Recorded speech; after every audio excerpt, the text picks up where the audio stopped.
কচুয়ায় আওয়ামী লীগ নেতা অ্যাডভোকেট হেলাল উদ্দিনের নেতৃত্বে বিক্ষোভ মিছিল ও সমাবেশ।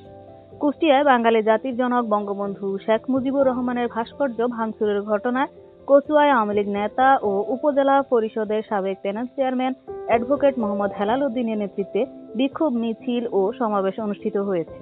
রোববার ৬ ডিসেম্বর উপজেলার রহিমানগর বাজারে এই বিক্ষোভ মিছিল সমাবেশ অনুষ্ঠিত হয়। উপজেলা ছাত্রলীগের সিনিয়র যুগ্ম আহ্বায়ক মোহাম্মদ সোহাগ উদ্দিনের পরিচালনায় এ সময় বক্তব্য রাখেন কচুয়া উপজেলা আওয়ামী লীগের সহসভাপতি মোহাম্মদ আমির হোসেন, ইউনিয়ন আওয়ামী লীগের সাধারণ সম্পাদক বিল্লাল হোসেন, যুবলীগ নেতা বিজন কুমার, সোহাগ মিয়া ও সাবেক ছাত্রলীগ নেতা শফিকুর রহমান চৌধুরী সহ আরও অনেকে। ডেস্ক রিপোর্ট, চমক 24।